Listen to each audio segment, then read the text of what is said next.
Action now! Welcome to another episode of the Not So Serious Podcast. What are we doing? Okay. Today, we're going to talk about current affairs. Hi.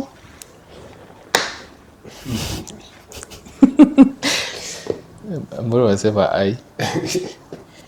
But current affairs ni mingi. Yes. Unaweza kuna specify about tell us what I'm not current affairs. specifying because it's a collective, everything in one. Yeah, so I'm just going to throw out a topic or whatever has been happening then. Yeah, you lay out your opinions and what you think about. That specific Yes. situation. Number one.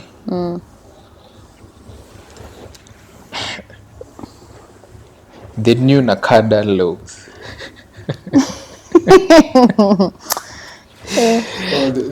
The PSYOP they did. And that was a PSYOP.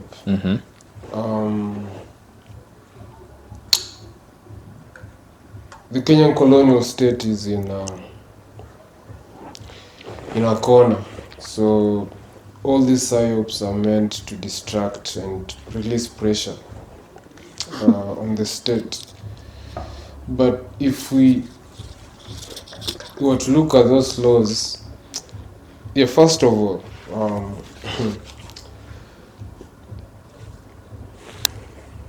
alcohol. So you'll know how to drive.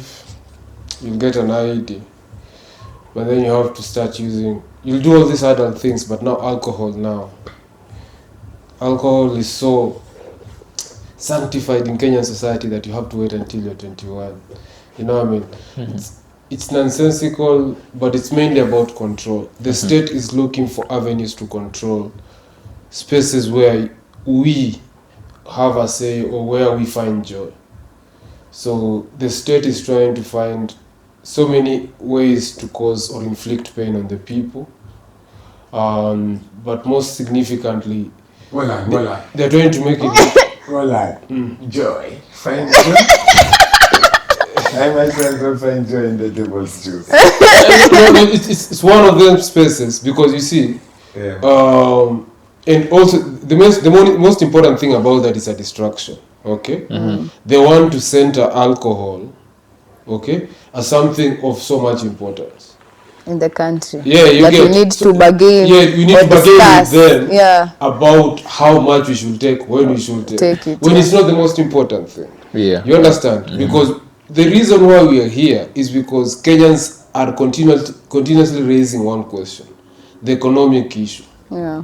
Okay, the economy is failing while the state and civil servants and politicians continue to steal from the people. So that is a question they are distracting us for with this nonsense. So that is just how I'll sum it up. And the less airtime we give that nonsense, the better. Yeah, because also so that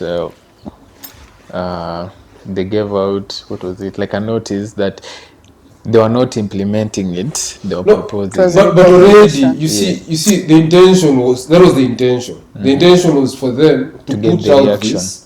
To bring this reaction. Yeah, and then rage bait us, and then come across as being saviors. Oh, we are misquoted in this. But whatever they wanted to do had already been done. They already distracted us with nonsense. You understand now? So the objective had been achieved, so they came back now to try and confuse us for nonsense. So it's just, that is what it is. Okay. Mna maoni yepi about Haya yametosha. What is that line again? The devil juice one? Yeah, the one for devil's juice, man. Bana.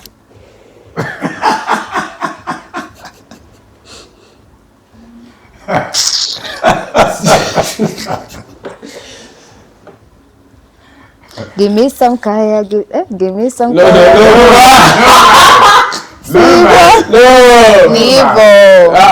Give me some kaya. Give me some. No.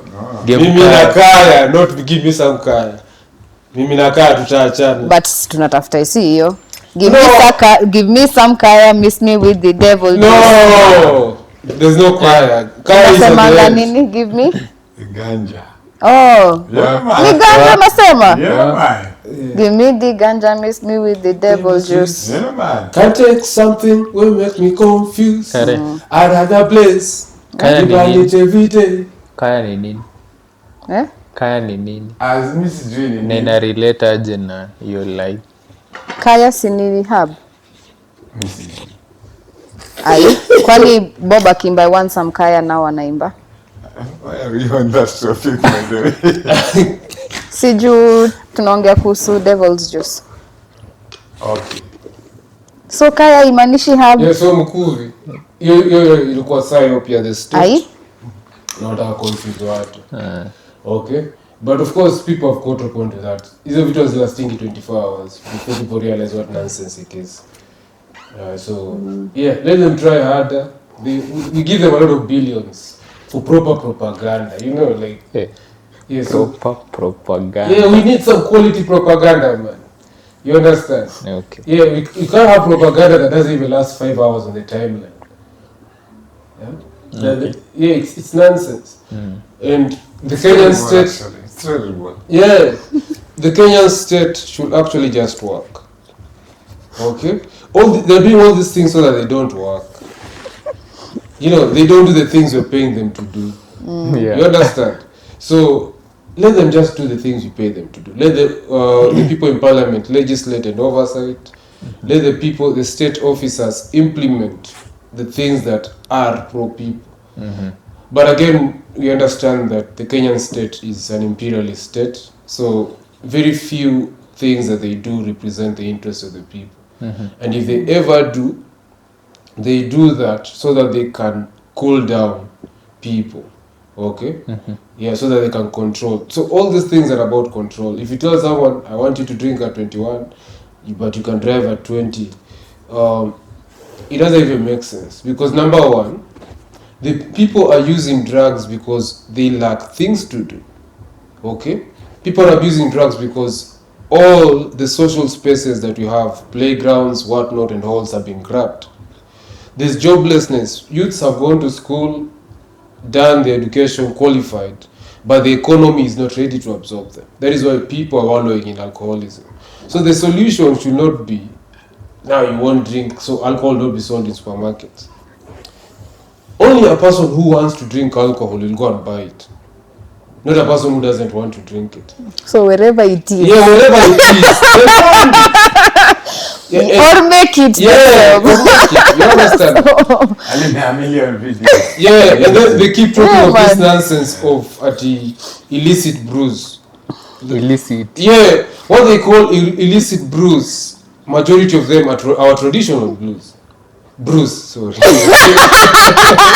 Blues. Yeah, blues. So our traditional brews ndo wanaita illicit. Unashika sasa. So hizi law zote ziko coined under racism na imperialism. Unashika kufinya native. Furthermore, these laws are also, okay, let me not say that. As some company is selling its share, its alcoholic business now. So these laws, okay, let me not go there. Hold. Yes, so a very big alcoholic brand is selling its alcohol business at this particular time, where we have these laws around alcohol, so you can guess what is going on. Okay. Namna ya ku Wewe una ya ku. mimi sina Sina maoni kabisa. Okay, what's your video?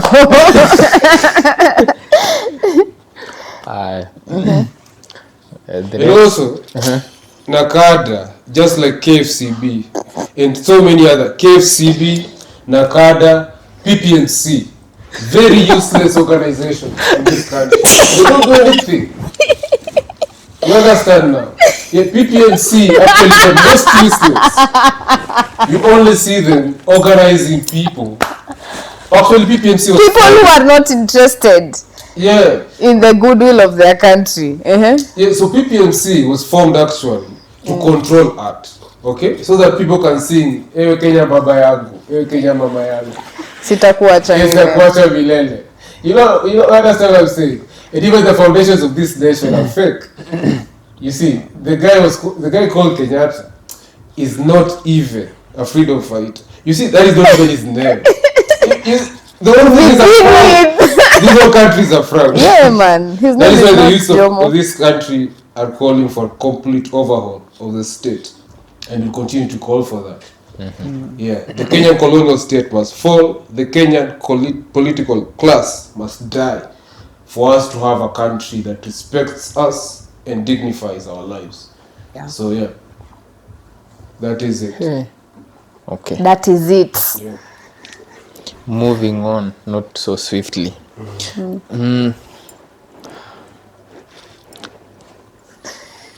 Kenya tops in global ranking in use of ChatGPT. I'm not stupid. Yeah. Not You know, shocked. that would be a compliment if it was something good. You understand? It would be a compliment. That is actually saying that you guys are very stupid. But you can't use your brain. Nika kuna mtu umeshiguza pale wa ChatGPT. Yeah, she's not the only one, man. Only pardon. So people who do not want to use their mental And intellectual. Yeah, intellectual. Whatever is between their ears. Thinking is work. So if someone tells you that you are refusing to think, it means you also don't like work. Okay? You don't want to put your brain at work. Yeah, you don't want to put your brain to work. And it is the reason why we have the country that we have actually. So actually that explains the nonsense that you mentioned. You understand? But going forward, these systems, this AI, Business. these AI things were developed by Kenyans. Okay? That is why if a Kenyan sends a CV, it gets flagged as AI written. Because everything in AI was done by Kenyans. And they were paid peanuts. You understand now? Or They're not paid. online writing. Yeah, there are companies who came and Wazungu companies. They came and founded startups in Kenya and then got those jobs from there and saying this is a Kenyan, we're helping Kenyans, this is a third world, these people are very poor, they need this money. You understand? But the skills of AI and the whole thing, the whole makeup of AI and how it responds to human questions was developed and tested on Kenyans. These companies are still even in Kenya. The faces are Kenyan techies, but they are owned by white people. You understand? That is why you see Wazungu saying they like Kenya very much. Because when you come here, you're a first-class citizen. You understand? Even if you're a thief, you're a rapist, you're a pedophile, you come to Kenya, as long as you're a Mzungu, utaishi Kitusuru and whatnot. So this is a thing now. That should be a compliment. But if you look at it deeply, it actually speaks to our lack of, or our hate for thinking. Yeah, because we do not want to think, we do not want to read and research, so we choose shortcuts. You understand? That is why your president has a PhD, man. And we don't know what he wrote in the PhD. You understand? And ChatGPT can't represent how you would have said it with your own words. Yeah, because it doesn't separate how you would have said it and how I would have said it. It's just, this is the information I've given Caroline, this is the information I've given Kevin, this is the information so it's hard to know how authentic was it because it's you who did it. Yeah, and the information was fed by a couple of people. Yeah. You understand? So yeah. Especially the songs, goodness gracious. So that is actually just saying your Kenyans are embracing stupidity and or laziness. Laziness and refusing to think. But there's also let's also tell something now. We have something called C bomboclat, which is CBC. The new No.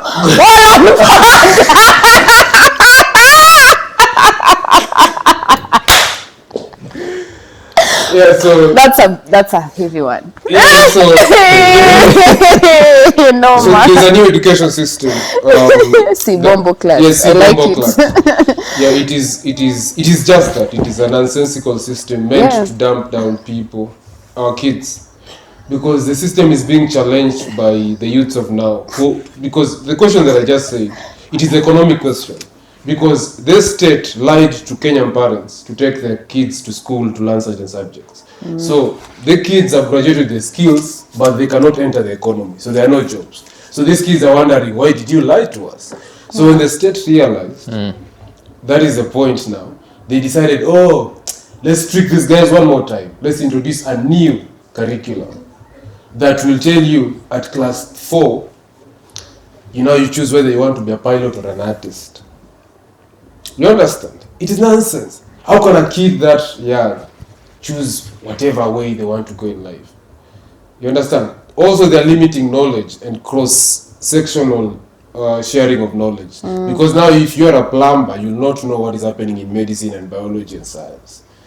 You see, if you're an artist, you can only know musical instruments and know nothing about medicine or your physiology. You understand now? Number 2, it is locking out the poor. It is an expensive system that is meant to make sure that poor kids or people from poor backgrounds do not come up to challenge the upper class and the status quo. Before you go further, we surpassed UAE, Israel, and Brazil. We surpass them in what? ChatGPT. Yeah, rankings. You see, Just a minute. Before you go on, there's something else. Kidogo tu. ChatGPT CEO says many people share personal information with ChatGPT without knowing their chats can be used as Against evidence in court. In court. so basically what he's saying is, we've been collecting information about you. And when the right time comes, we'll give up that information to someone. When he mentions court, he means the state. You understand now? Yeah, when he mentions court, he's not saying that, he's mentioning that the state will actually, if you ever cross the state, they can use whatever data these guys have. The same way that green telco on Wayaki does give away our information. You understand? Yeah. So it has become less green. You understand? It looks like the Sahara now. If you get it, you get it. Yeah, it's a very So and then it comes around and tells us, we didn't give away our information, but guys needed to do investigation.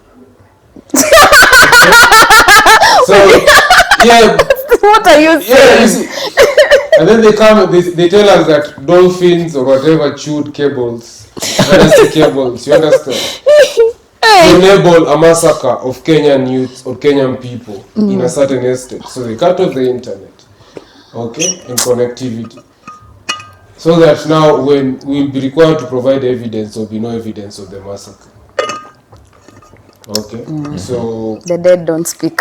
Yeah, and even the evidence now has been... Arrest. They have been arrested. So we surpassed who? UAE, Israel, and Brazil. Okay, so what does that have to do with us? You understand? You see, Why does surpassing UAE mean anything? and Brazil mean anything to us? Yeah, what does Kenyans? it doesn't mean anything to It us. doesn't mean anything to us. Okay. Why should they be the ones Should- using it yeah. more than us? And why should they be using it more than us? So what is the reason? Why is there even a ranking for this kind of For this kind of nonsense. So we are number 1. What do we get? Okay, what do we get? Bag of nonsense. Bag of food. Bag of nonsense. Yeah, what do you get? Is there a prize? Is there prize money? No prize. So you lose your privacy. That's the price. You lose your privacy for a bag of nonsense. You lose your privacy and expose your idiocy. So, two things. Yeah, you have to do better. Hey. Shifting gears. Okay. So yeah, Kenyans should be serious. We need, yeah. We are not interested in such rankings. We know business. Yeah, but you see that things excite the Kenyan state. Okay? Because the Kenyan state thrives on PR. You understand? It's a Instead form of of work, PR, instead of doing work, they thrive on PR. Yeah, that's why if a government, if a state officer launches something, they say world class, international standards. What the fuck is international standards? You understand? International standards does not mean anything if you don't have drugs in our hospitals. International standards does not mean anything if you cannot get foods to the markets. International standards does not mean anything if people are still dying of famine and hunger. You understand now? Yeah, the people you're quoting, Israel and UAE, are doing irrigation in their deserts. Okay? So we should be comparing, okay, With the money they've stole from Africa. Yes. You understand now? So we should be saying, okay, we are doing irrigation in northeastern Kenya because that land is very fertile. Okay? And producing food for our people and the surplus that we can sell to Israel and UAE. Okay? You understand the difference now? Not saying, oh, we are number one in ChatGPT. We have surpassed. If you check your Twitter right now, there will be a government official, a foolish one, who's posted that nonsense. Okay? Yeah, there will be one. And you'll probably even find the Minister of Information has posted that. I mean, such. So it's Where's the nonsense. Okay, as we are still on the And that is why topic. you'll hear the president saying that they've provided jobs for the youths through tech. When the jobs they provided is that we have a majority of youths in the area that he mentioned who are scamming people and doing SIM swaps. So that is the kind of employment that he's talking about. You understand that? Yeah. Okay. As we're still on the topic of AI, what do you think of AI taking people's jobs? It cannot. For instance, especially artists, designers, creatives. I let them answer that first. Nubi anajatuongelesha. Wewe umetuongelesha. Mi nimekuwa nikiongea na maestro. Umekuwa ukiongea nini? But I don't get it. I don't get why people like it because it is quite disturbing. It is witchcraft, man. Kwanza hizi ziko hadi kwa exercise book. Like everything just looks the same. Hiyo tu hiyo kutoa the authenticity in how everyone is just unique in their own way. That's just because it doesn't bring out the personality of someone. It's just an overall view of everything and anything. So the weird videos. Hey, boy, no man. It makes people think No. they are artists. Huh? It makes people think they are artists because you can just feed in words and expect results. What you think and what you are. You see, No. that is basically, I think we should do this now, okay? Compare that work to real artist work.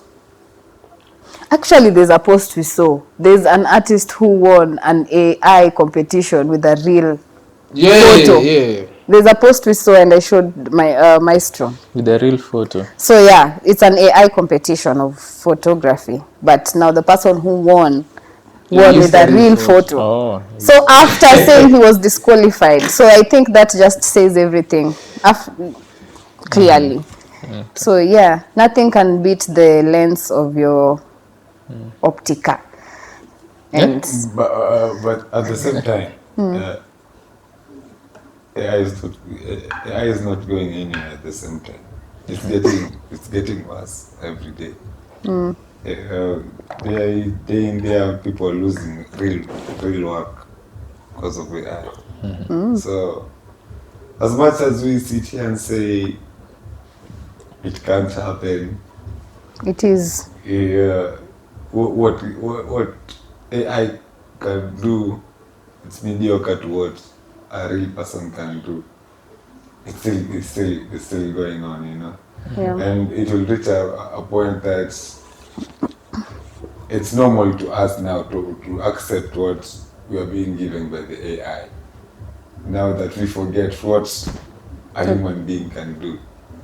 So, and the way control works is kind of crazy because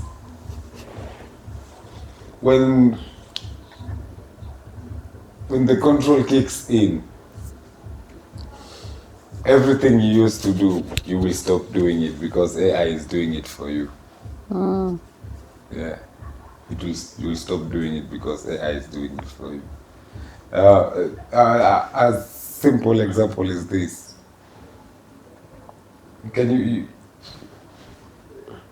People like us go to the beach wearing sunscreen.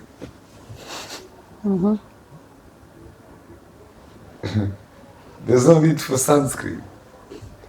But people wear sunscreen, man, on the beach, claiming that the sun gives you skin cancer. Tufanyanga to peel though. The sun? Ama nini, why do we peel?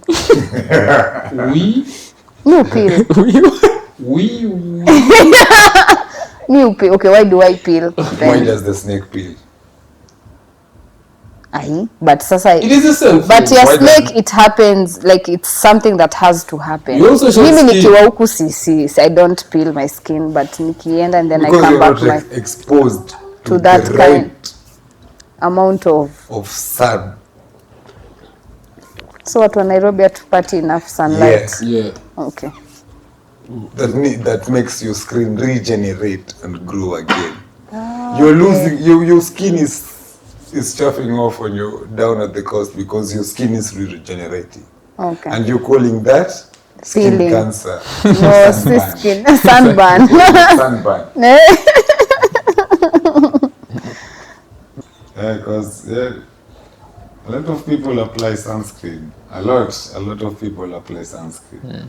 I don't understand why, because it's the same way people will apply AI in their daily lives and they will forget what it means to have a human touch. And they will be used to that. Yeah. Yeah. They'll be like, I prefer AI. No, it's not like preferring. It would be like it would be normal to them. It's not about not a matter of preference. It's a lot of industries are using AI. It just depends on the level. You see, the thing is, the amount of money that these companies have invested In Yeah. this thing, it has to work. it has to work. That is why the PR is also there's a lot of It's PR. serious behind it. It PR. has to work. Yeah. So the only The singularity is near. it has to work. So we cannot just sitting here and saying that AI cannot be better than a human being is not enough. We just need to boycott this stuff, all of it. Boycott it. Stop using it. Yeah, you know. But Who are we? there's a lot of money. Question a lot though. of money in this thing. A lot of companies. Every social media company has their own AI. Every tech company has their own AI. Yeah. Are there pros to AI? I think in terms of automation, okay, like for Like, do we repetitive have tasks, a good side of AI? yeah, repetitive tasks, some of them it gives ease of doing them if tasks are repetitive, okay, and also it depends on the level you've employed it, okay, the level you've employed it, and things that require especially big companies that have large volumes of clients, it assists them in basically serving their clients faster. Yeah, but that's just how I see it. It eases operations, but there's places like service industries where you need the human touch, okay? So you cannot leave that to machines and whatnot. Yeah, so that is the only way I look at it. Doing repetitive work. Yeah, repetitive work, in especially high volumes. So it assists with that. Okay. That means probably on assembly industries and things. Yeah. So and they've been using it. They've been using it for a long time. Yeah. Okay. Yeah. Okay, so they've been using it for a long time. Yeah. Mi kwangu, basically AI kwangu ni ka witchcraft. Haina difference. Why do you say that? Ni vile sasa AI imekam na maplastic na machuma. Gadgets, you mean? Gadgets. Phones. What do you mean? It means gadgets? what it means is packaging. Yeah. People buy the packaging. Yeah. So it's been packaged in a way that It's presentable. No. No. Presentable. You can accept it because of the doctrine that you've been given since you were young. Yeah, That things they are the source of the good things. That It the makes other side sense. is the source of these good things. But what if these things came in calabashes and skins? I get you now. You see? Ingekuwa Yeah. voodoo. Yeah. All right, I get your Yeah. point now. Because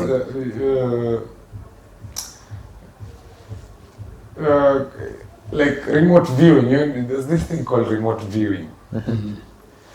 It's kind of like psychic vision. You understand what psychic vision is?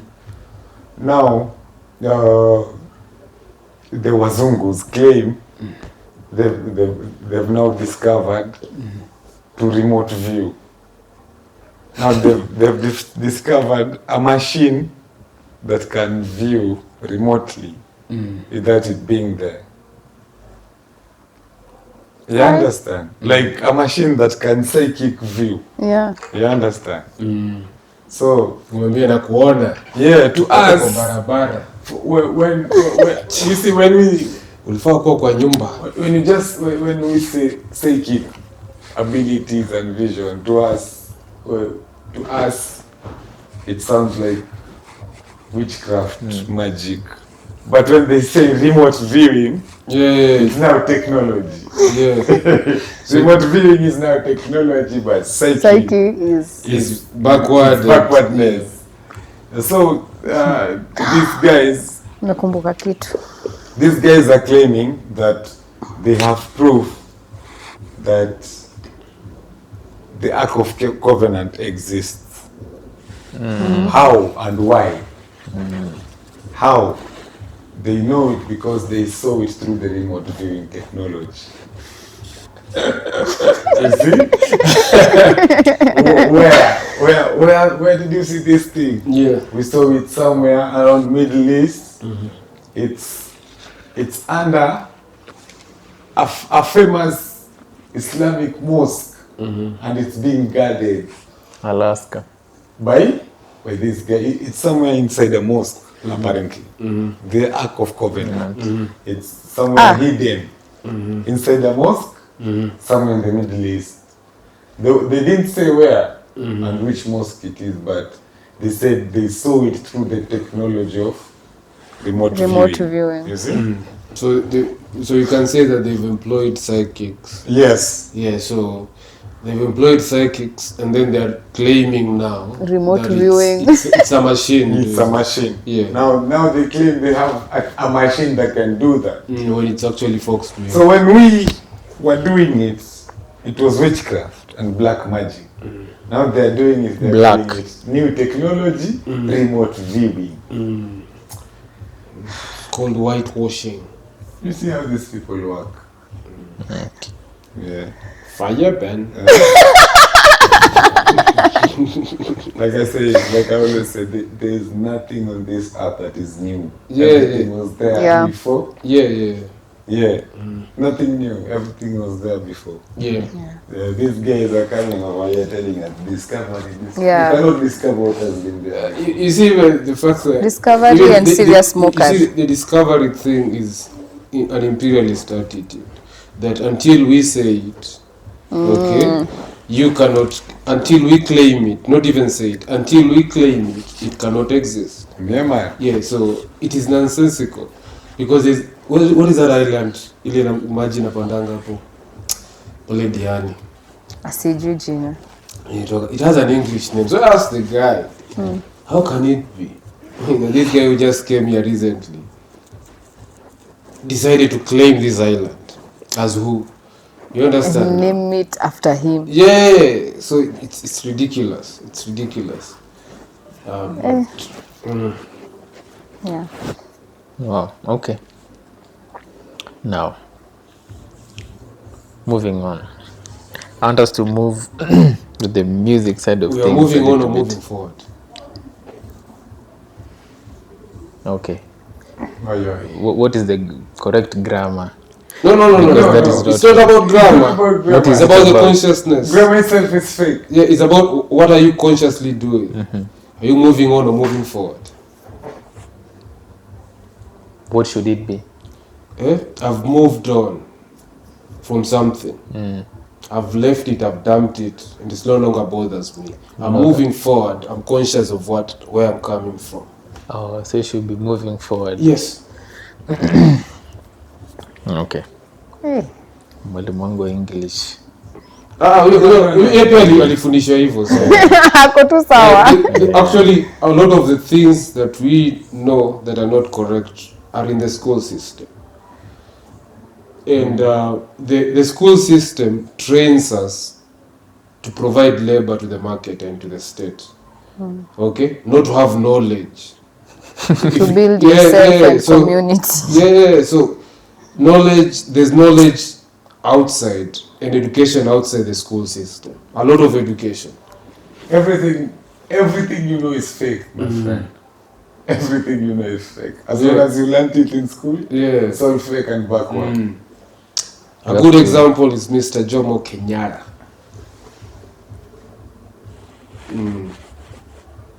Okay. Yeah, and even he That bomb-buckler slave guy from the coast, Vasco da Gama. Very good examples of wrong, fake history.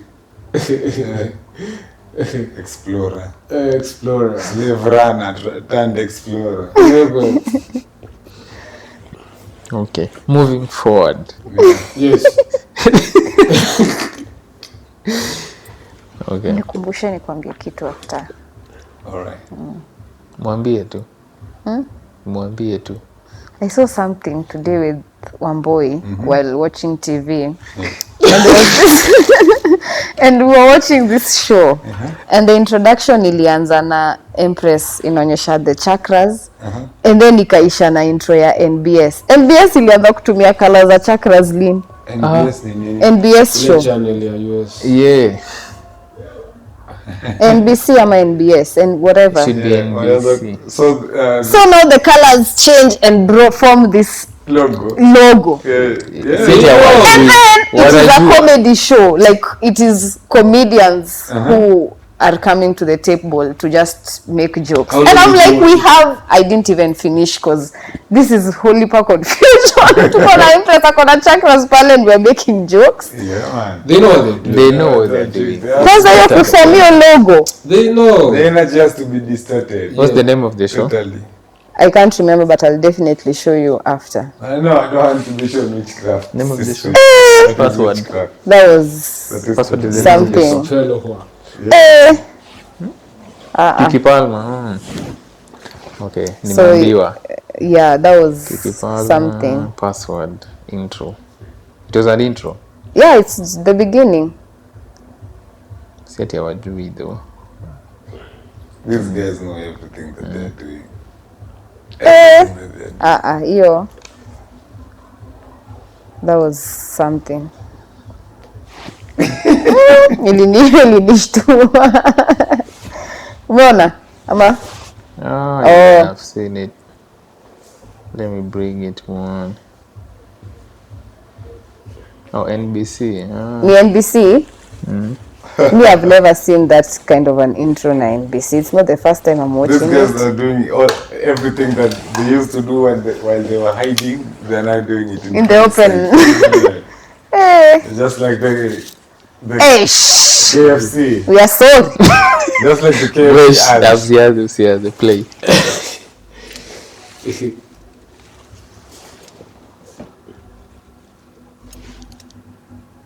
Hey, mkuu viform. Umeona? Unaiona hapa kwa kona kwanza? Imenini ama ilikuwa ishaanza? Hiya. Bombo clad. This thing has always been a peacock. This thing has always been a peacock. Sasa now imekuwa It chakras. has never been a woman. It has with never chakras. been chakras before, It has please. always been a peacock. Yeah. From what I'm getting, Yeah. maybe hii ni si Shoni ya huyu dem Kiki Palma. Maybe this is her, I don't know, her logo. Then sasa waneka are you logo able ya to To verify that separate claim? it from the madness of whatever NBC is. You need No, to man. confirm that. Yeah, to confirm. Yeah. Let me just confirm now. Because that was quite something. Mbona hizo colors because all the chakras came together and there was like a light and then the colors were separated again. Me, I'm not going to take it as a simple coincidence. She has a different logo. With a crown. Fayepen. That's serious nini of energy. Interference. Distortion. Yes. Ilinichokesha hadi namekurudi. Is amazing what I'm seeing. Pull up. Wall up. So, password iko na logo yake. The show. Ndio hiyo. No, it's not that one. So it was this specific episode. Let me look for NBC like intro logo. Juu logo ya hiyo password ni okay. Assistant director. Why NBC Hajatumia uses- ChatGPT ama It AI. is ChatGPT.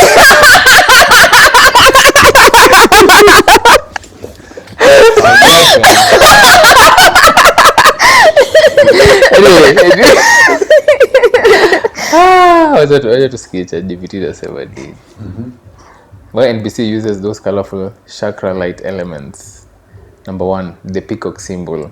Since 1950s, NBC's logo has featured a peacock, originally designed to emphasize and market their pioneering role in color television. Over time, this emblem became more abstract and refined, eventually featuring 6 vibrant feather petals arranged in a fan shape: red, orange, yellow, green, blue, purple, suggestive of diversity and energy. Updated branding in 2022. In a recent brand Which refresh, date in 2022? I'd like to know. NBC introduced an animated sequence where it's a peacock emblem pulses through gradients of its 6 trademark colors, often surrounded by concentric rings of the same hues. The ripple style rings and colors transition and are designed for visual dynamism, not spiritual symbolism, aligning with NBC's modern broadcast identity. Kiki Palmer's NBC show and the logo. Kiki Palmer currently hosts NBC's revival of Password. The logo shown in her shows, bumpers of graphics, it's the network's standard peacock brand, not a chakra wheel. The 6 colors in that motif may evoke a chakra like palette root through the crown, but there is no direct spiritual or metaphysical intent behind the design. It's a nod to NBC's legacy of colors That is where the broadcasting. witchcraft And is. now, There is no. Nikuulize not kwani religious or spiritual. Sasa That is what the witchcraft is. now unajua wajongelea nini? Hawajongelea the first logo, wanaongelea logo ya NBC. Hawaongelei logo ile iko na huyo madam na chakras. They want to differ from that. yeah. Yeah. You see, You can't say it's not You see, they representing are- chakras and every position, everything. Afghan's chakras ni 6 colors. No. No. Six. Yeah. Okay, wait. distorting There's some more the information about Eh. it. So the chakra You could have left symbol- it alone. the But chakra tuna peacock. symbols and colors you are noticing are purely design-based branding, not linked to meditation system or spiritual meaning. It's NBC's way of visually unifying its look and signaling energy, vibrance, and a legacy built on colors. We know about Wame- black mirrors, so Wa- why are these people playing Thank around? you, director. Yeah, man. Yeah. But that's ChatGPT talking. But They still, are friends. so I think CPA ChatGPT inatoa information. So yeah. Wamedeviate from hata waongelei the first Hawaonge event. They're talking kabisa. about the peacock you guys logo. don't Only. understand. The fact that they've put there, they don't need to talk about it. Okay? They put there so that you ask so that they can deny. No, the reason hata ni ku distort the meaning of hii kitu kabisa. Yeah. Na kwanza Because kuna it has mali no wa meaning. Why? But there's does this something they meaningful said, drawing though. have no meaning kuna all of a statement sudden? Yeah, they ilisema want to water hapo. down the meaning. Yeah, they want to water down the meaning na wanataka ku distort hii kitu watu wasijue ni nini tena. Because if these young guys catch up with this, they find that this the chakras are 6 again. With NBC colors. Yeah. So there's this thing called predictive programming. Yeah. We know about you, Yurugu man. We know about you. And your tricks. Know about your business, We know man. about your tricks. Aye. We know about your tricks. We know how you want to use your hologram technology and bring Jesus Christ back. We know. Blue beam. The Blue Beam. Yeah, Project Blue Beam. Project Blue Beam. We know about it, my friend. So don't play around. Yeah. Yeah, man. Don't play around. And then a black woman had to be the host. Wewe. Situchezee akili, please. Yeah, a black woman had to sell To out. be the host. She had to sell Yeah, out. they do that. Ah, She They had do to that. sell out. They do that. Well, I'm Nonsense. sorry. I'm sorry, but I don't like black Americans. I don't like them. They can do anything for money. Hiyo siwezi chukua Anything. lightly. Those That's guys do quite anything deep. for money. Anything. You look at Kevin Hart. Anything for money, man. You're saying he has no heart. It's totally true. But yeah, that's what I wanted to share with You see my Obama? virgin later. You see Obama? Man is a devil with no heart. Look at the wife. What Obama? I don't like What Obama? those guys. Oh, Those guys. Yeah, lowest of the low. yeah. Yeah. Low Afadhali vibration siafu, mbaya. man. Aki. Afadhali siafu. So, Oyo. Okay. Moving forward. We're going into music. eh, Now, recently there's been mvurutano kidogo on the socials between two Kenyan artists. I'm not going to say their names. Okay. I just need an overview. Yeah, we need to protect the identity, yes? Not protect. Not protect his identity. Yeah. So, but I think you know who I'm talking about. Yeah. Oh, maybe not. Yeah, for sure. He may not be away. Yeah. So there is an online journalist who compiled the is it not viewership, but Nasema hivyo nikakumbuka watu walituletea mambo ya views kwa comments. Anyway, moving forward. So one of these guys was in a group, and this other guy has been solo throughout. Yeah. But now this guy who has been solo Yeah. has so much audience than this other guy who is now going international. He has more audience than this other guy. Yeah. From where? Did they sing the same kind of music? Probably. Okay, the one who has been independent has been like he's been doing music, like sort of coastal music. Yeah, no, he does bongo. So let's even talk about that. Okay? So it is Bien and Otile Brown. Okay? Bien and Otile Brown. So this is the first time. Yeah. Sauti Sol and Otile Brown have been beefing forever. Okay, the argument is that Sauti Sol are saying they can sing better on stage than Otile Brown. Oh, on stage. Yeah, and Otile Brown is saying it doesn't matter. I have hits and I have fans. You understand? That is why the agreement, and probably along this journey kuna mtu aliitisha collabo akanyimwa. Okay? So that is why the issue is. So everyone in Sauti Sol or Soul Generation has beef with Otile Brown. Okay? And there was a time automatically. 2 years ago Otile Brown was the #1 artist, the most streamed artist. What was Still in Love? Was that the album? Let me check the album. Still in Love or something. By who? Yeah, Otile. It's called Still in Love. I have no idea. Book of Fun. Yes, siwezi jua. Otile. I'm in the wilderness. It's Still in Ani hao Love. wawili wana beef. We just Sahi. confirm. Bien na Otile Brown. Otile Brown aliachwa na manager yake. Bien akamwenjoy. Like the manager aliacha kumanage Otile. No, but you see, So- Otile has a tendency of hiring people who are not professionals. Okay, girlfriends. You understand now? Your girlfriend, Just in Love. Just in Love. You see that 2020. album? Yeah. Yeah, which was well marketed and it was one of the top most streamed albums that year. What was that year? 2020. Yeah, so in 2020, Otile was the top artist in Kenya by a mile.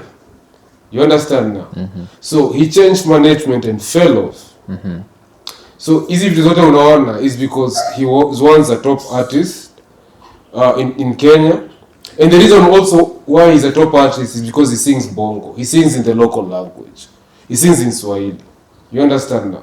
So he's streamed more than other artists because he's singing in Swahili and he's singing things that are palatable to people. You know, a lot of Kenyans are hopelessly romantic, are very traumatized, okay, by the system that they cannot even fall in love now. So such music, the music that Otile creates, okay, Yeah. is very palatable to them. And also, you need to understand the game, the media game in Kenya. People pay for their music to be played, okay, at different times. Those guys who are, so it is all paid, whoever they paid. Otile paid whoever they paid. And they are competing in the same spaces. You understand? So Otile, the only problem is now, the management he had when he released Just in Love was very good management, pushed his career to an edge. Vile alikosana na watu his career, Dipped kidogo. yeah, so these are the issues around us. Okay. That is nonsense. Yeah, so Yeah. speaking of that, Otile sings in local language. Otile sings bongo. He does bongo. Bongo. Yeah. Okay, but still it's Swahili. the local language. Yeah, it's Kiswahili. Sauti Sol, however, are diversified. Yeah, but they also sing a lot of Swahili. Exactly. Yeah. So, also that, we have this lady, SOFIYA NZAU, who is singing in vernacular and... No, you see that now we need to differentiate. Because SOFIYA NZAU is because of the sound she's singing. The sound. Okay? So she's marketable because of that sound. Yeah, because also when Yurugus hear this, because normally those beats are normally just DJs just playing the music. So when they hear, the world is Afrocentric now. That is why Afrobeats is very big everywhere. You saw Burna Boy, the coach for the England women's team, fangirling around Burna Boy when they won the Euros. Yeah, she was starstruck around the guy. You understand? So the world has been Afrocentric even from 2020 up to now. Okay, that is why even in dancehall, I'd like to say it's from way back. I mean, in terms of the art now, the music, and it's mainly because they want to control it. You understand? Naona pia una watu wako pop na hip hop wanaanza kuimba hizi genre. Yeah, like, why do you have to sing in this genre? They want to control the music. Yeah. So na waliona wataanza kuachwa kusikizwa huku. Yeah. So SOFIYA NZAU is doing a sound that is popular in techno. Techno house, whatever it is, popular in Europe, in South America and the Spanish world. That is why the numbers are high, because the way those systems work, you see your views in Kenya and your views in Europe. If you have viewers in Europe and viewers in Kenya, it's different. You get paid differently because most of those people on those sides have so-called premium accounts. You understand now? So if you have more viewers from that side, your brand, she's actually the most streamed artist in Kenya. Okay, she's also the first artist to perform at Tomorrowland, but it's mainly because of the genre of the music she's doing. And this is because some DJ took her song and put it in those beats. Took her it was different. Just vocals. No. So it is a voluntary. Nakubalika ubonge sana. No, it is a voluntary. It's a space where producers and songwriters meet. Yeah, man. Oh. Okay. It's kind of a platform. Yeah, platform where producers meet. What's the name of it? Forgotten the platform. Forget the platform. Okay, that platform is where you as a producer put your beats freely, and this other person puts the vocals and song freely. So if it impresses you, you go and now produce it and record it. That is why she has not made a lot of money from that song, but she's made a name now. Because even she's been signed to a label, so she has a team. Someone told me she has a team, just like what Rihanna has. You understand now? Yeah, so she's gone pro. Gone pro. So hizi mambo ya kumwambia haizi bukiwa show hapa lili huku hata hataki.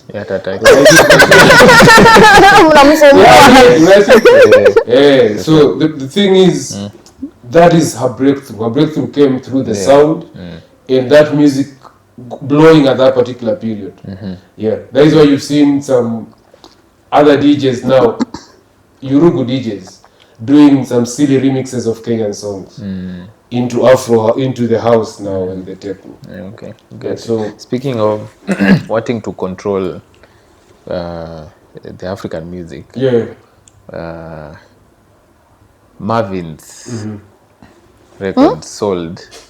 Marvin's. The one by Nani, the Nigerian guys. Nani? Huyo si Don Jazz. He sold his company to Rock Nation, the Jay-Z label. So now he owns about like 30%.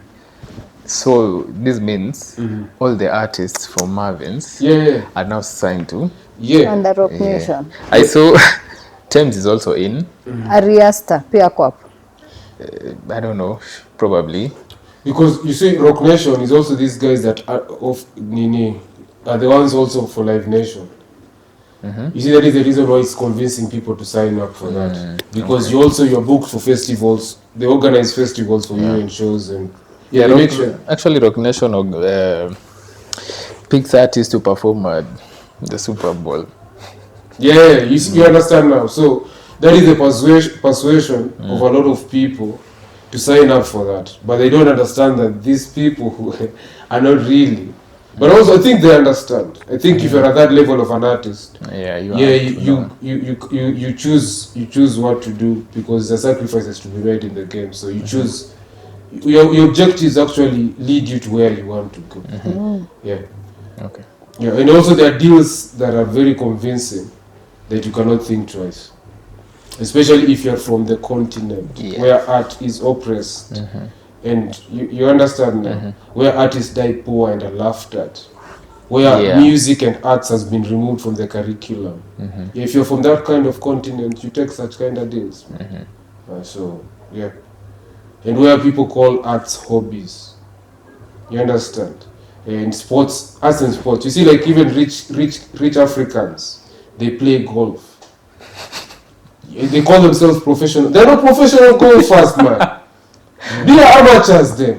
But they do this to control the space so that proper players cannot play golf. Okay. So they do this nonsense as gatekeeping nonsense. When tell them to fund an art project or they cannot. related. Do you get now? Do you get now why we have no professional Kenyan golfer playing at an international golfing tournament? Yeah. Do you know why? Yeah. Because it's the elites who are paying and they're not professional, so they cannot compete anywhere. You understand? Very unhealthy people who just want to be on the card. So wazungushe from point A to point B. Yeah, giving a tour for the pot belly and take back. So yeah. The thing is, these guys have occupied spaces where real sports people should be. You understand? That is why you saw even on Rio Olympics that the Ministry of Sports booked a yacht. It was a yacht, yeah? Oh, really? Yeah. For the president. Without even the president did not confirm he was coming, but they booked a yacht. Okay? And you had issues of athletes not getting paid their bonuses and whatnot. Okay? So people went there with their girlfriends. The problem is, they should also choose the girlfriends they go with, because their girlfriends are very loud when they're out there. So we know they've gone with their girlfriends. They take selfies. They outside here posting with Kenya kids. They also even get kids for the team. Yeah. You understand? Posting on social media. Yeah, with Team Kenya kids. Team Kenya kids. So you ask, what is this person doing on this? What is their role?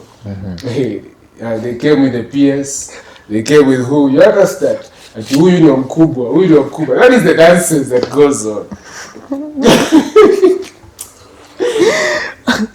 Yeah. So,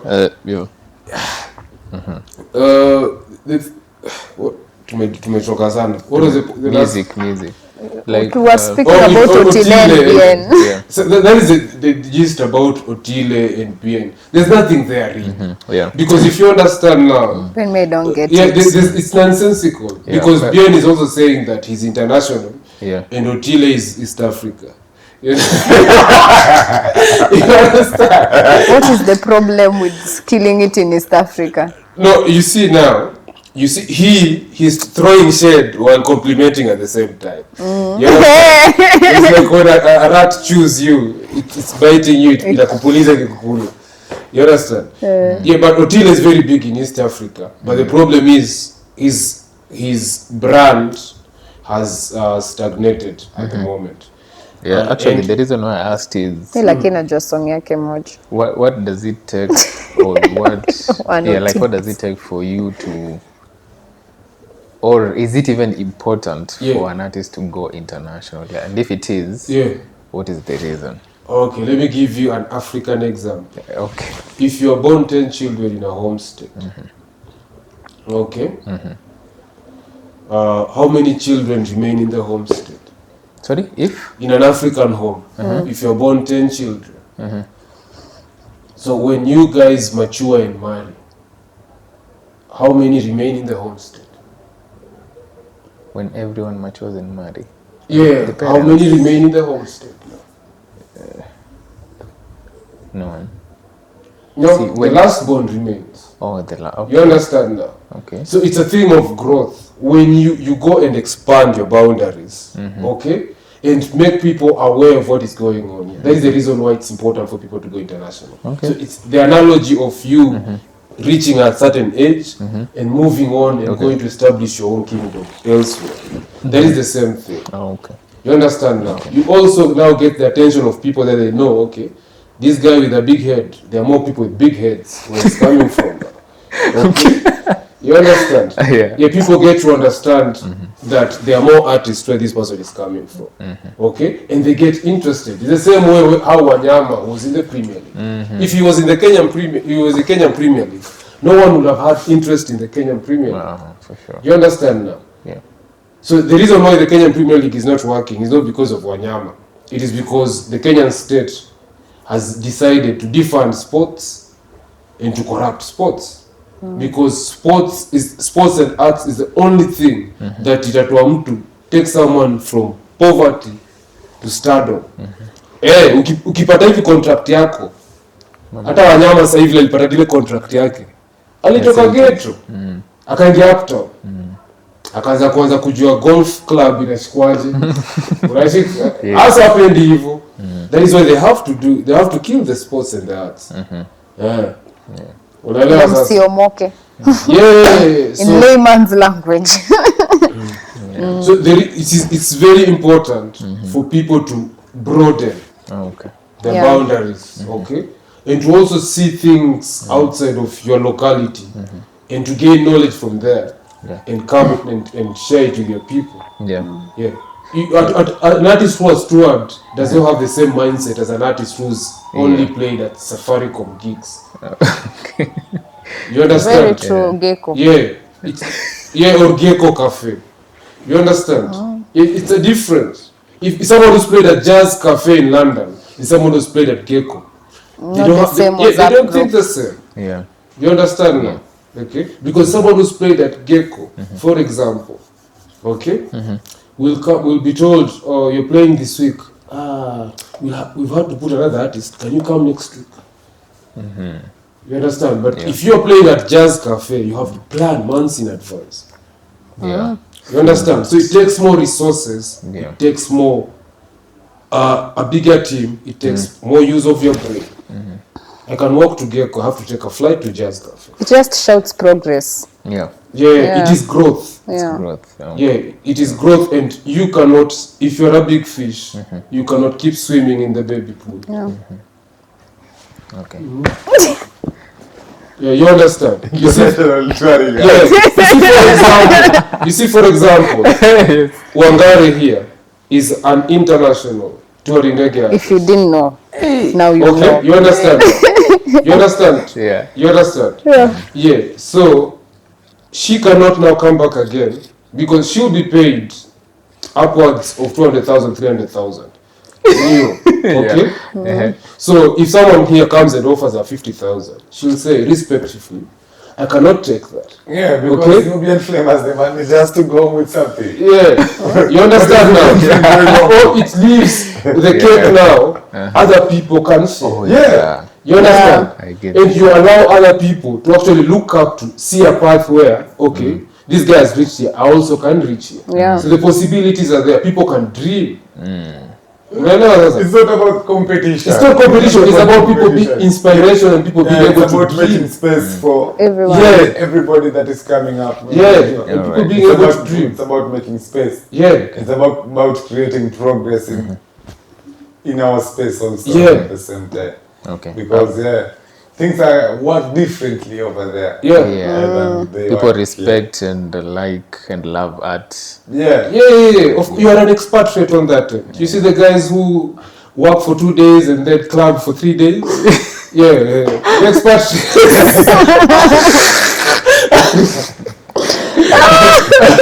The guys club 3 days, man. Manze wako job to Monday and Tuesday. They're always clubbing. When you're showing up, not to work. No. They just show up. And We are alive, guys. You see a red plate? The newest model? Andrew Schwankem is Straight. While we are still on that, Yeah. another question is, East African music is not like globally recognized in a way. No, it has not. It has not been marketed. Okay, To we're the getting there, extent there. that Yeah. West So Africa has. yeah.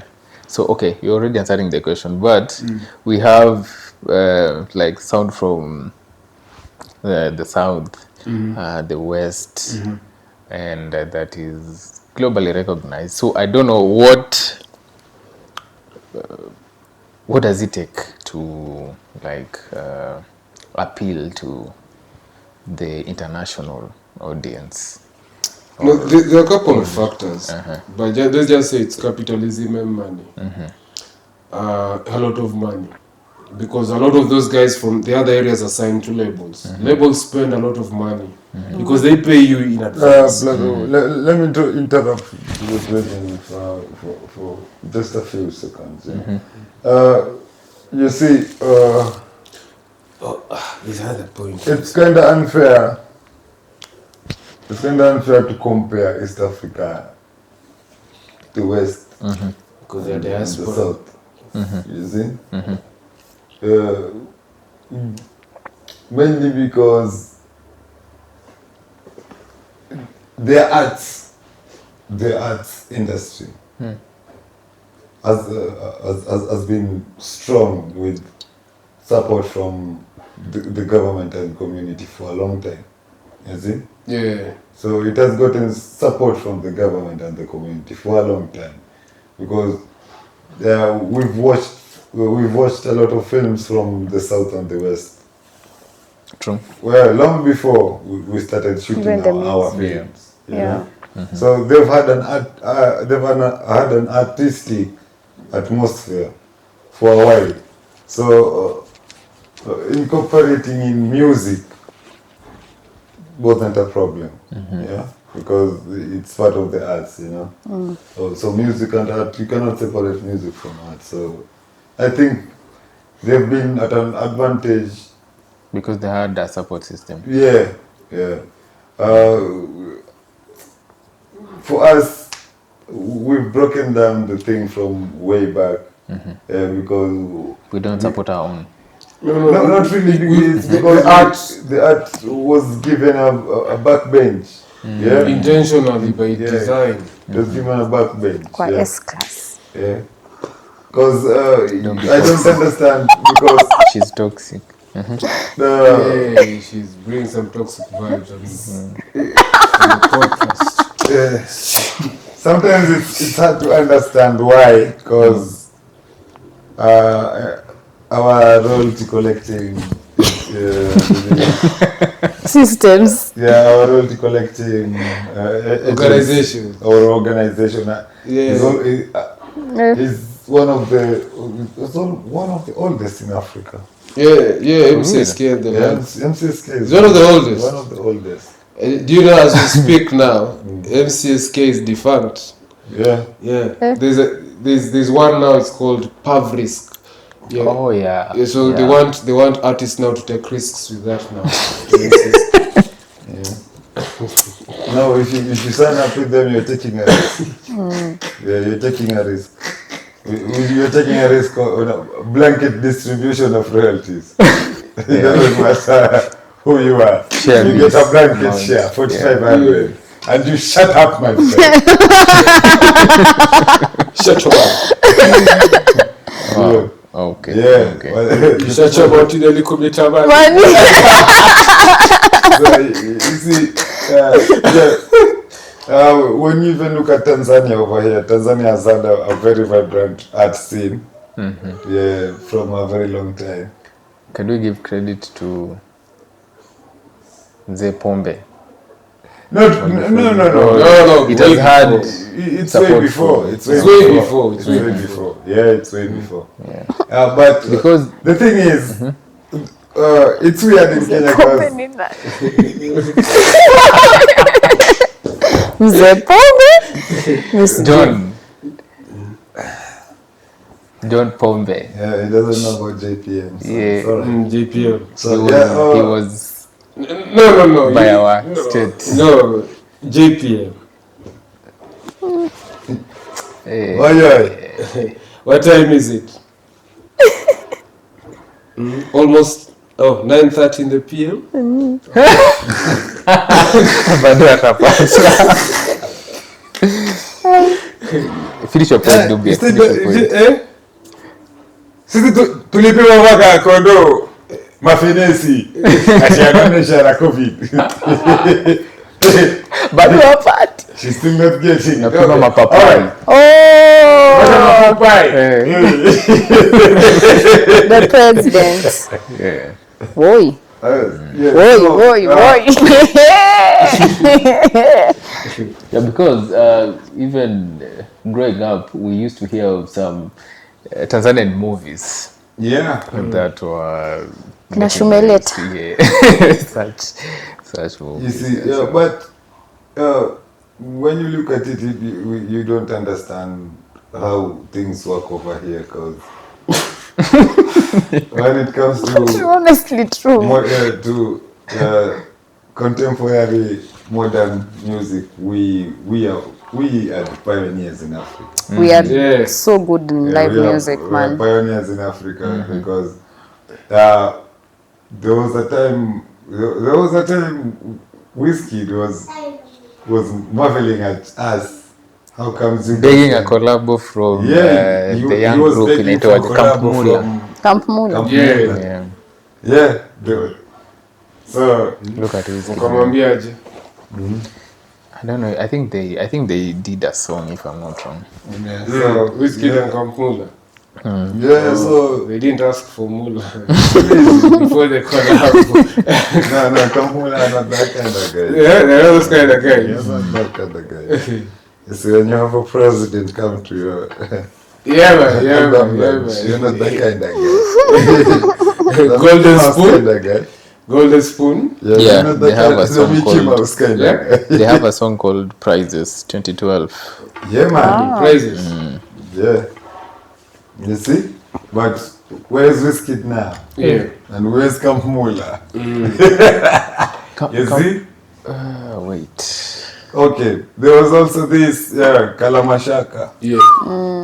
Yeah, where's Kalamashaka now? You see where Kuti is? Yeah, Kufila Kuti.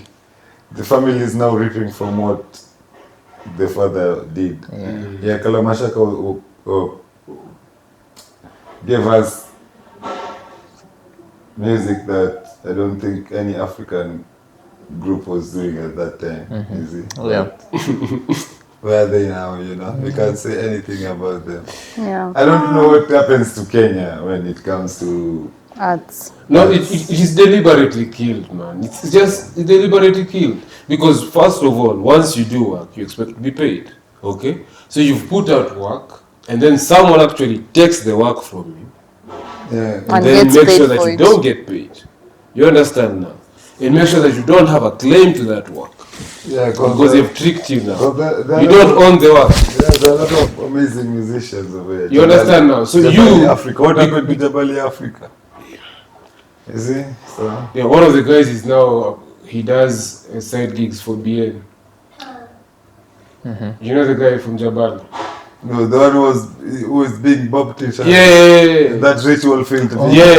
Oh, yeah. Yeah, he's from there, man. What ritual is that they're doing in the video, though? When you're doing rituals in video, we know. We are waiting for the day you'll do a rain dance. We know it's coming soon. Yeah, so the diaspora population for West Africa also does play a big role in that area. And also, on a lighter note, the Yahoo boys Okay. have invested the money in the business as well. So. Yeah, You get it? I get it. Yeah, so... Yeah, watu wa Yeah, the Yahoo boys invest. from here are a bit are less creative. They invest in nail salons. Nail salons, malls. Yeah. Yeah, you understand? You see now someone invests in a mall. Car washes. Yeah, and Hey, car wash. yeah.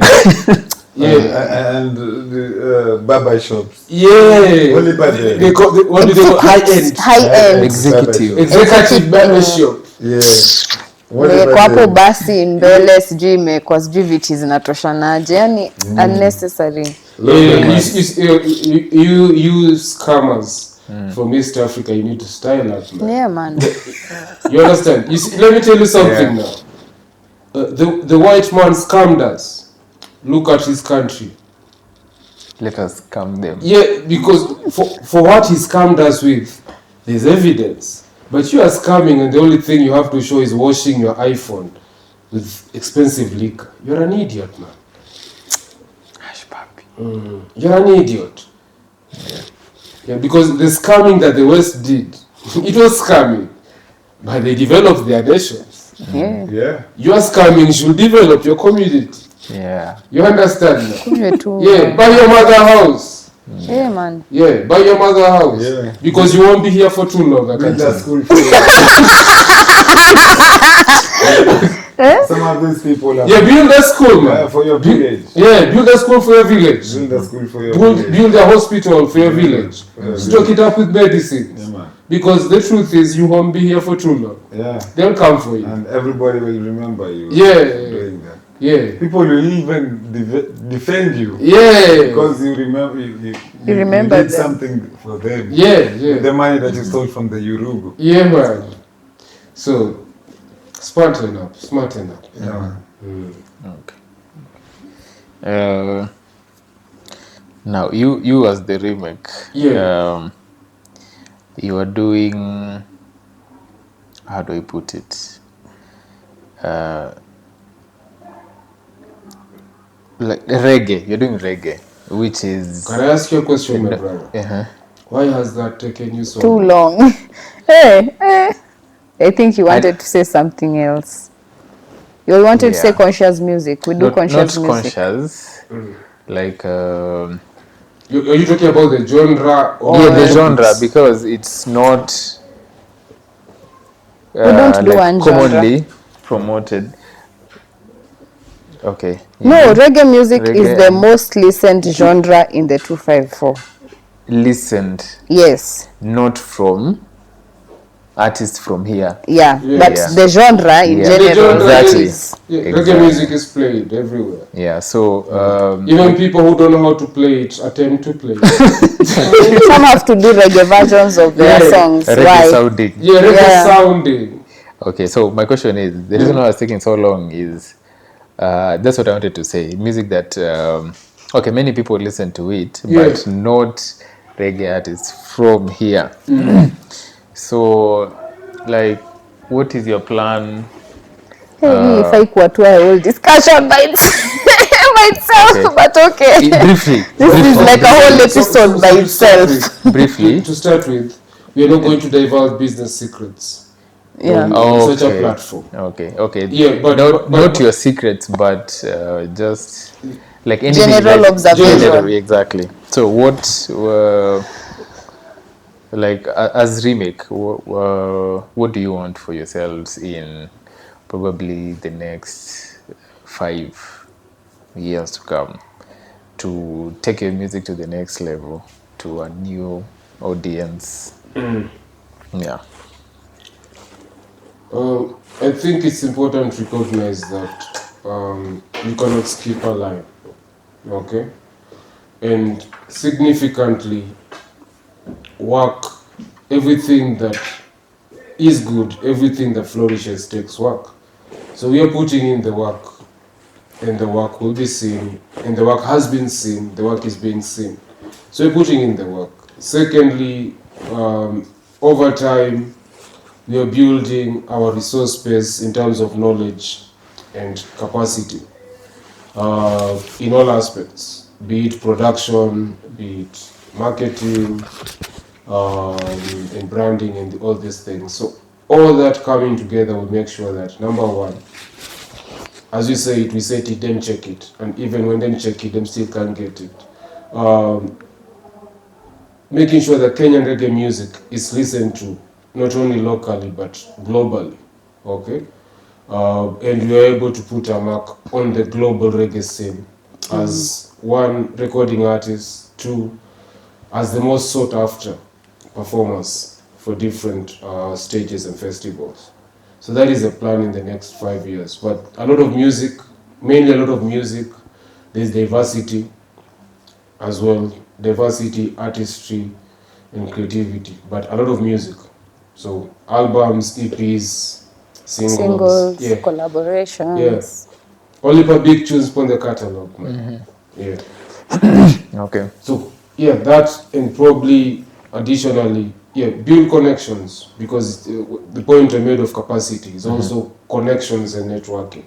Yeah, because that is a very key ingredient in the business.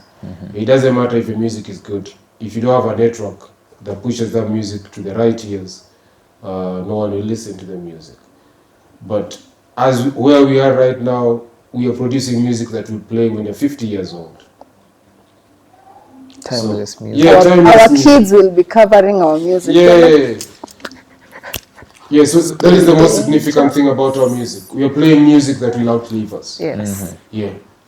All right. Period. Fantastic. Yeah, Okay. Anything to add on?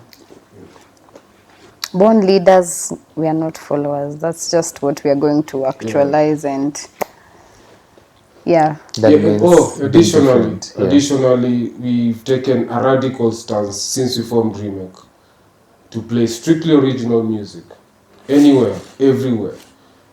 Okay, from that beginning radical to end. stance. Yeah, that radical stance is the reason why we have our standing in the industry as it is right now. Okay, that's why we have the respect we have. Yeah, so in the space. Yeah, it's because we do not play covers. Yeah, we only sleep under the covers, but we don't play covers. You understand now? Yeah, and even under the covers, we don't lay there too long, man. Yeah, early to bed and early to rise, they say.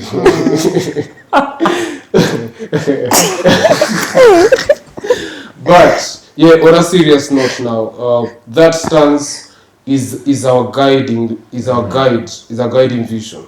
Okay. Play reggae music, home and abroad, forever, today, tomorrow, and forever, so that everyone that comes in the space comes with the recognition that there's music from here that is quality, that is uplifting, and is music that it's worth listening to and playing. You understand? And buying. Yeah, and spending money on. Yeah, because if you get people to spend money, that's something that people here do not embrace at all. So it's about making sure that we also, it's changing mindsets as well. Okay. Yeah.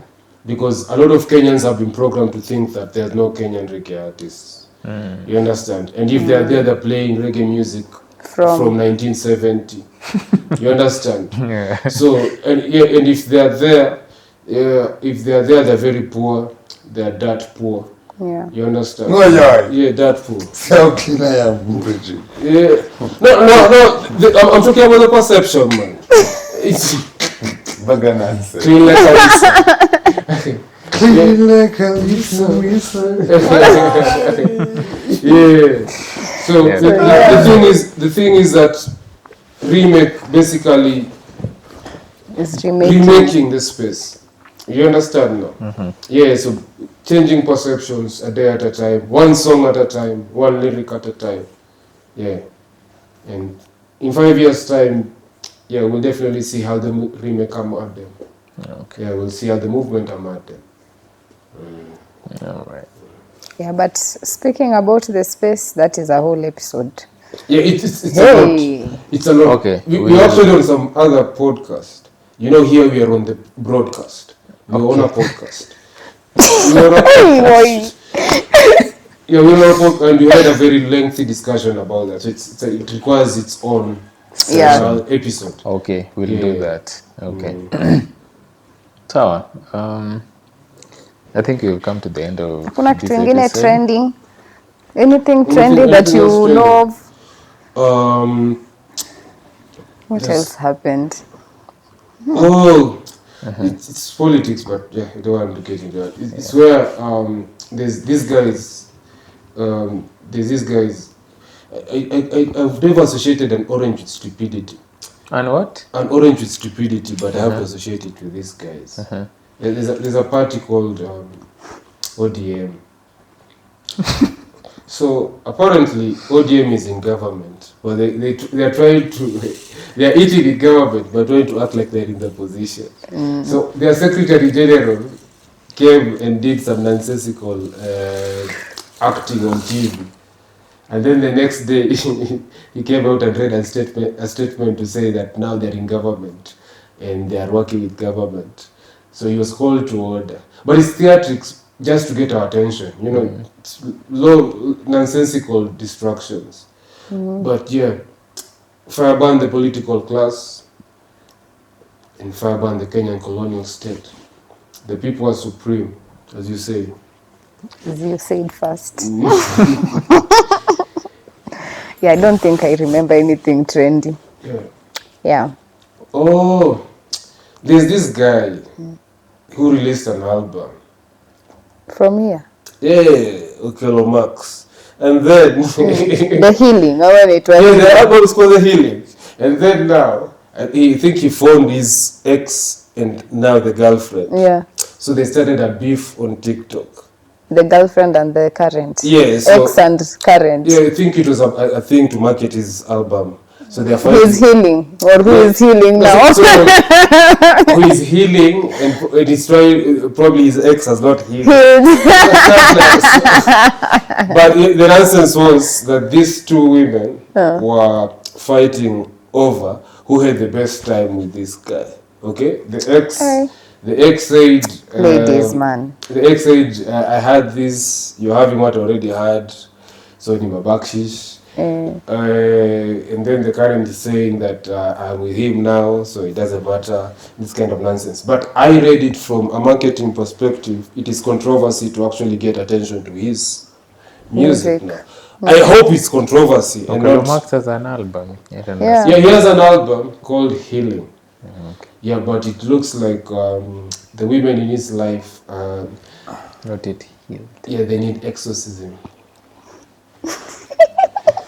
Is anyone else on a release album from K Kweli? No. Yeah, Breeder has an EP, the one that He has an EP. Yeah, Breeder has an EP where the producer has taken dancehall beats, and now because he doesn't want to be seen to be sampling, he's gone and created different tones of that beat. You understand? Yeah, so you take a dancehall beat and you create a different tone, and then the artist's voice is in shine. So you'll say, For the girl them. yeah, it's a different thing. You understand now? So here's a whole EP. It features Tendawili, Bien. Yeah, watendawili wako na Okelo pia. Yeah, and Okelo and the lady who keeps showing us her butt in performances instead of with no vocal cords at all. Yeah. Today Gage. Kama si. Yeah, so she has chords but no vocal chords. Okay. Well, you know that you know how stupid that is. Zero at all. Yeah. You see the problem with that is it is so unimpressive. Okay? Yeah, you have to be that untalented and for you so you have to be that untalented. Those are big words. You have to be that untalented. Yeah, so why do you have to lift up your skirt on stage and show people your butt? Why do you have to you do got that? to do better, Ben. Yeah? and What sort of rituals are these? and also the problem is that Or was it a ritual or something? the problem is the bumper is not even big, man. So but anyway, on a serious note, it's stupid. What are you talking about bumper? You know what a bumper is? That is not a bumper. Maybe some part of a wall, a flat wall like this. Maybe some part of a flat wall like this. Okay. But Okay. a bumper has to have It has to be outstanding. outstanding. I am not here. Ile niliona mse ule kiki na cartel. Kiki na cartel. Ule press fire chaidi kiki. Eh. Akona ile interview yake na cartel. Akatenda kawambia wewe una bumper kubwa. You have a broad bumper but it's not big bumper. It's a difference. Your bumper is broad. But it's not. Yeah, Diambosi. The singer, the reggae singer.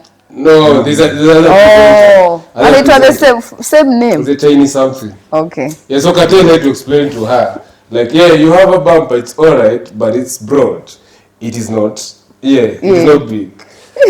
Yeah, so Wow. stupid girl, Yeah, but the problem is that it is a reason the entertainment industry, for a reason, forces a lot of females, okay, to want to do more than art. Yeah, man. You understand? Yeah. Because me listening to her music, I can listen to her. She doesn't have to show me her butt for me to listen to her music. She doesn't have to lift her skirt. Yeah. She doesn't have to. She can show her butt from her clothes. Yeah. And do something while she's wearing clothes. You don't want to see nothing. Yeah. You see, Naked on a stage. she's the same artist who also came and rage-baited people on Instagram and said that she loves My president. Yeah, my president. And then went on to release some song about the situation. Something popo. Yeah. You understand now? Such a terrible song.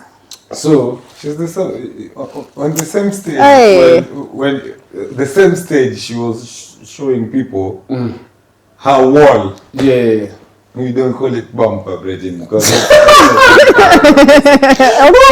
the same. Okay, man. I get it. Yes, man. It's alright. Yeah. She was apologizing to her fans. On that day? Yeah, telling them that she was wrong, siding with whoever she was siding with. So yeah, she wanted forgiveness and thing. So I think she was showing them her wall. As an act of forgiveness. A peace offering.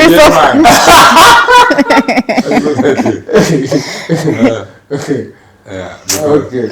But you see, the thing is, it is important for people to know that, okay, that the objectifying of female entertainers does not necessarily aid in them being successful. Okay, a lot of female entertainers have done these things and have gone under way before her. Okay, so it doesn't add any value. It doesn't add. It's not even attractive to start with. What's attractive with a flat wall? The color of the wall. What color? The color of the wall. Yeah, but yeah, there's nothing. There's no bonga. The only thing people say, blogs will run nonsensical articles for traffic onto their sites. Then sell advertisement space. Okay, and you'll remain where you are. I wonder. So you go home. You go home to your dad or your mom. You just come from stage showing people your back. Yeah, but also you need to recognize the place of intoxicants or drugs in this kind of scenario. Yeah, and the brand and the kind of brand that these ladies represent. Yeah. So again, Because if they that is don't the do brand. that- The brand, her brand is ratchety.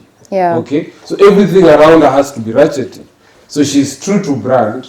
Okay, but we may have a problem with it, but she's true to her brand. Her brand is ratchet. So that is it.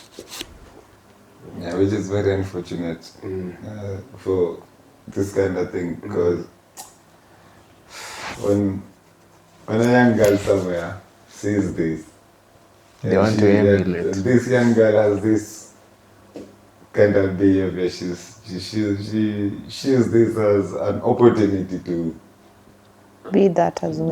to be Yeah, successful. because that is being shown as success. Yeah. It's the same reason. This is how you'll get attention. Yeah. This is how people will know who you are. And this is what people like. Yeah. It is the same reason how politicians steal and then come and throw around that money, and people Yeah. see that as the ideal Way. way of doing. So everyone wants to do a shortcut Yeah, to be like a politician. Yeah. So when you sit down there and say you don't know how people sell their soul, This is how people sell their song. Yeah. Yeah, simple things like There's this. no market. If you're waiting No to see a market. Yeah.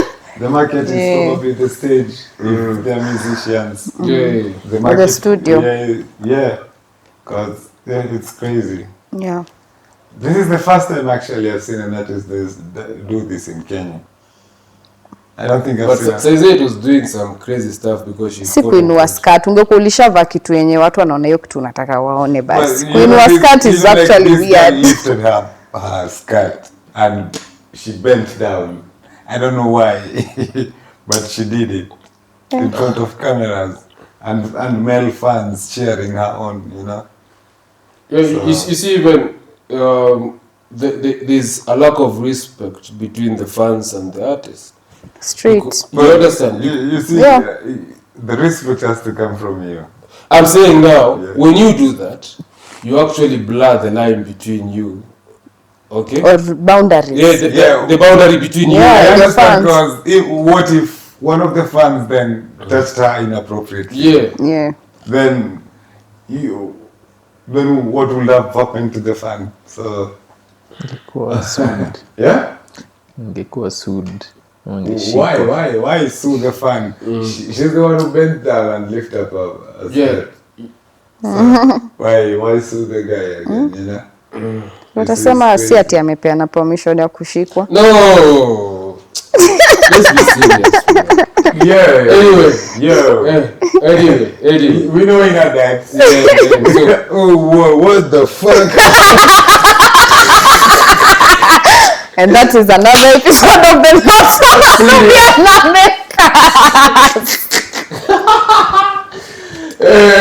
Shaka, I really check it. Yeah, thank you guys for watching this episode of the Not So. Not So. Oh, yeah.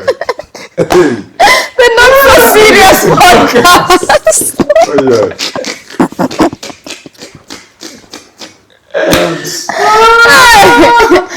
Umeshangaa hivyo ndo atasema. If that would have happened hivyo ndo ingekuwa. Lakini mimi sikuwa nimesema ati mtu anishike, sijapeana permission ya kushika. Ati wewe mbona huwezi keep your hands to yourself? That absolutely doesn't make sense to me. So if however much you would have wanted to touch me, as long as I have not given you permission or consent, So bending down and lifting up your skirt is not consent. Yeah.